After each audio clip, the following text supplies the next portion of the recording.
बच्चों, आज हम विज्ञान अभ्यास कार्य पुस्तिका कक्षा 6 चैप्टर 7 जीवों में अनुकूलन के प्रश्नों को हल करेंगे। चलिए हल करते हैं। पहला प्रश्न दिया गया है, निम्नलिखित प्रश्नों के सही विकल्प छांटिए। राजू ने एक धारा रेखित एवं चिकने शरीर वाले जीव को देखा। उस जीव का वास स्थान है। पहला ऑप्शन है पानी, दूसरा पहाड़, तीसरा मरुस्थल, चौथा घास वाली भूमि। सही ऑप्शन हमारा है पानी। धारा रेखित एवं चिकने शरीर वाले जीव पानी में रहते हैं। दूसरा प्रश्न है, जलीय पौधा है आम, नीम, नागफनी, सिंघाड़ा।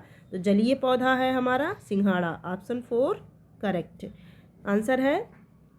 ग सामान्यतः मछली सांस लेती है फेफड़े द्वारा, त्वचा द्वारा, गिल्स द्वारा, पंखों द्वारा। तो सही ऑप्शन है बच्चों तीसरा गिल्स द्वारा। मेढक रहता है जल में, स्थल पर, वायु में, जल एवं स्थल दोनों पर। तो मेढक आपको पता ही है जल में भी रहता है और स्थल में भी रहता है, इसलिए इसे हम उभयचर भी कहते हैं। अगला प्रश्न है, मरुस्थलीय पौधों में जड़ें अधिक विकसित होती हैं, कम विकसित होती हैं, अनुपस्थित होती हैं, नहीं होती हैं। तो मरुस्थलीय पौधों की जड़ी पानी की खोज में बहुत नीचे तक जाती हैं और अधिक फैली हुई होती हैं, इसलिए जड़ें क्या होती हैं अधिक विकसित होती हैं। तो सही ऑप्शन हमारा है अधिक विकसित होती हैं। दूसरा प्रश्न है, रिक्त स्थानों की पूर्ति कीजिए। हाइड्रिला एक जलीय पौधा है। क्या भरा जाएगा बच्चों जलीय। मेढक एक डैश डैश जंतु है। मेढक एक उभयचर जंतु है। उभयचर भरा जाएगा बच्चों। मछली जल में घुली ऑक्सीजन को गिल्स के द्वारा ग्रहण करती है। किसके द्वारा ग्रहण करती है बच्चों गिल्स के द्वारा। अगला प्रश्न है हमारा, जल और थल दोनों में रहने वाले जंतु को क्या कहते हैं उभयचर। क्या कहते हैं बच्चों उभयचर। जो जल में भी रहता है और स्थल पर भी रहता है उसे हम क्या कहते हैं उभयचर कहते हैं। जैसे मेढक। पक्षियों की अस्थियां खोखली होती हैं और वायु से भरी होती हैं। तो क्या भरा जाएगा बच्चों खोखली एवं वायु से भरी। तीसरा प्रश्न है, निम्नलिखित में सही कथन पर सही तथा गलत कथन पर गलत का चिन्ह लगाइए। पहला प्रश्न है, मरुस्थलीय पौधे में जड़ें अल्प विकसित होती हैं। ये हमारा गलत है बच्चों। नीम, आम, बबूल व अमरूद मरुस्थलीय वृक्ष है, ये भी हमारा गलत है बच्चों। पक्षियों के अग्रपाद पंखों में रूपांतरित होते हैं, बिल्कुल करेक्ट है। जलीय पौधे हल्के एवं स्पंजी होते हैं, ये भी करेक्ट है। मरुस्थलीय पौधों की पत्तियां मांसल व कांटों के रूप में पाई जाती हैं, ये भी सही है बच्चों। अगला प्रश्न है, स्तंभ का तथा स्तंभ खा को सुमेलित कीजिए। स्तंभ का को खा से मिलाना है। मछली किसके द्वारा सांस लेती है गिल्स के द्वारा। जलकुंभी जलीय पौधा है। मेढक उभयचर है। नागफनी पत्तियां जो होती हैं कांटों में परिवर्तित होती हैं। पक्षी की अस्थियां खोखली होती हैं। निम्नलिखित में जो बेमेल है उसे छांट कर लिखना है। तोता, कबूतर, कछुआ, गौरैया। तोता, कबूतर, गौरैया वायवीय जंतु हैं, जबकि कछुआ हमारा क्या है बच्चों स्थलीय है। गाय, बैल, बकरी, ऊंट। गाय, बैल, बकरी ये हमारे इधर पाए जाते हैं, जबकि ऊंट हमारा कहाँ पाया जाता है रेगिस्तान में पाया जाता है, इसलिए ऊंट हमारा सबसे अलग है। अगला प्रश्न है, तितली, मधुमक्खी, खरगोश, घरेलू मक्खी। सबसे अलग है बच्चों खरगोश, है ना। मक्खी, मधुमक्खी, तितली ये सब उड़ने वाले हैं, खरगोश जबकि चलने वाला है। सिंघाड़ा, आम, अमरूद, नीम। सिंघाड़ा जल में पाया जाता है और आम, अमरूद, नीम जो हमारा है ये स्थल पर पाया जाता है। हाइड्रिला, घी कुआं, सतावर, नागफली। हाइड्रिला भी जो होता है ये जल में पाया जाता है, जबकि घी कुआं, सतावर और नागफनी रेगिस्तान में पाए जाते हैं। निम्नलिखित प्रश्नों के उत्तर एक शब्द में दीजिए। पक्षियों के पंख किस अंग के रूपांतरण हैं। पक्षियों के अग्रपाद ही पंखों में रूपांतरित होते हैं। दूसरा प्रश्न है, ऊंट किस प्रकार के वातावरण में रहता है। ऊंट मरुस्थलीय जंतु है और कहाँ रहता है बच्चों रेगिस्तान में। ऐसे दो पौधों के नाम लिखिए जो पानी में भी उगते हैं और भोजन के रूप में खाए जाते हैं। तो सिंघाड़ा है और कमल है। जलीय पौधों के सभी भागों पर जलरोधी पदार्थ को क्या कहते हैं? उपचर्म या क्यूटिकल कहते हैं, जो इनकी पत्तियों को सड़ने से बचाते हैं। उड़ने वाले कीटों में कितने जोड़ी पंख होते हैं? 2 जोड़ी।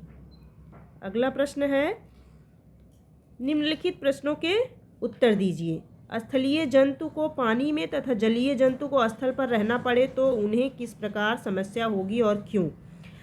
जंतुओं के वास स्थान बदलने पर निम्न समस्याएं होंगी। पहली समस्या, तैरने में, सांस लेने में, भोजन में, ये सारी समस्याएं स्थलीय जंतुओं को जल में होंगी। जलीय जंतु को स्थल पर आने में वही समस्या होगी, उसको तैरने में समस्या होगी, उसको चलने में समस्या होगी, उसको सांस लेने में, उसको भोजन में। तो ये दोनों समस्याएं दोनों प्रकार के जंतुओं में होंगी। ऊंट मरुस्थल में रहने के लिए किस प्रकार अनुकूलित होते हैं? ऊंट में जल संचय की क्षमता होती है, उनकी त्वचा खुरदरी होती है, लंबे पैर होते हैं, गद्देदार तलवे होते हैं, जो इन्हें मरुस्थल में रहने के लिए अनुकूलित बनाते हैं। जलीय पौधों में अनुकूलन कैसे होता है? जलीय पौधों की पत्तियां पतली होती हैं, कटी फटी अथवा तैरने की अवस्था में होती हैं। इनमें रंध्रों का अभाव होता है, जड़ तंत्र अल्प विकसित होता है, तना पर्णरंध्र तथा पत्तियों में अधिक वायुकोश।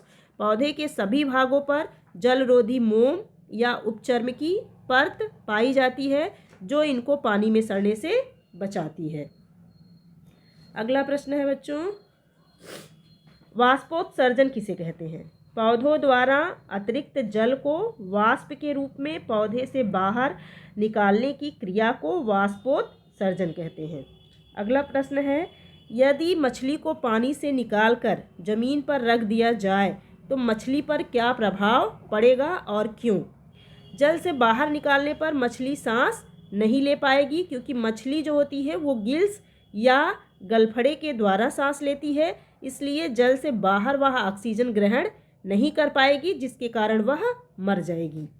अगला प्रश्न है बच्चों, निम्नलिखित जंतुओं और पौधों को उनके वास स्थान के आधार पर के अनुसार वर्गीकृत कीजिए।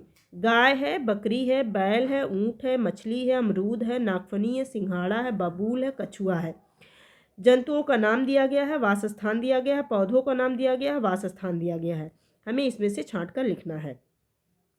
गाय, बकरी, बैल और ऊंट, ये सारे कहाँ पाए जाते हैं बच्चों? स्थल पर। कहाँ पाए जाते हैं? ये स्थल पर पाए जाते हैं। जबकि कछुआ और मछली ये कहाँ पाया जाता है? जल में पाया जाता है। अमरूद, बबूल, नागफनी ये हमारे स्थल पर भी पाए जाते हैं और मरुस्थल में भी पाए जाते हैं। सिंघाड़ा हमारा जल में पाया जाता है। अगला प्रश्न है, निम्नलिखित प्रश्नों के में अंतर कीजिए। स्थलीय जंतु और उभयचर जंतु। तो स्थलीय जंतु जो होते हैं वो स्थल पर रहते हैं, चलने के लिए 4 पैर होते हैं, विकसित श्वसन तंत्र होता है, जैसे गाय है, कुत्ता है, बकरी है। उभयचर जंतु जल तथा स्थल दोनों जगह रहते हैं, जैसे मेढक और कछुआ। जलीय पौधे, जलीय पौधों का तना हल्का व स्पंजी, जड़तंत्र अल्प विकसित, रंध्र का अभाव, जैसे कमल और सिंघाड़ा। मरुस्थलीय पौधे तना मांसल होता है व स्पंजी, जड़तंत्र विकसित, रंध्र कांटों में रूपांतरित, जैसे नागफनी, सतावर। निम्नलिखित जीवों के प्रकार के अनुसार उनके नाम लिखिए। मरुस्थलीय जंतु ऊंट, स्थलीय जंतु शेर, गाय, बिल्ली, कुत्ता, बकरी। वायवीय जंतु गौरैया, कोयल, कबूतर, कौवा जो वायु में उड़ते हैं। जलीय जंतु मछली, केचुआ, जोक। अगला प्रश्न है बच्चों, निम्नलिखित संकेतों की सहायता से वर्ग पहेली को पूरा कीजिए। तो बाएं से दाएं, बाएं से दाएं जाना है। मरुस्थलीय पौधा हमारा क्या हो जाएगा बच्चों? नागफनी पहला। स्थलीय पौधा नीम, क्या हो जाएगा बच्चों? स्थलीय पौधा हमारा नीम। पक्षी का नाम तीसरा तोता, पक्षी का नाम क्या है? तोता। कीट का नाम तितली, कीट का नाम क्या हो जाएगा? तितली। मरुस्थलीय जंतु ऊंट, मरुस्थलीय जंतु क्या हो जाएगा? ऊंट। अगला है ऊपर से नीचे, स्थलीय जंतु गधा। ये देखिए ऊपर से नीचे हम आएंगे तो ये स्थलीय जंतु हमारा यहाँ पे बन रहा है गधा, है ना। जलीय जंतु मछली बन रही है 7वें नंबर पे, है ना। ये देखिए हमारी मछली, मछली। उड़ने वाले जंतु कीट, 8वें नंबर पे उड़ने वाला कीट। ये देखिए हमारा बन रहा है यहाँ पे कीट, कीट, है ना। मरुस्थलीय पौधे का नाम सतावर, तिरछे क्रम में, तिरछे क्रम में देखिए सतावर हमारा यहाँ बन रहा है, देख पा रहे होंगे आप, 9वां सतावर, ना, सतावर। इस तरह से ये पहेली हमारी कंप्लीट हुई। अगर वीडियो आपको अच्छी लगती है तो लाइक कीजिए, शेयर कीजिए, सब्सक्राइब कीजिए। Thank you.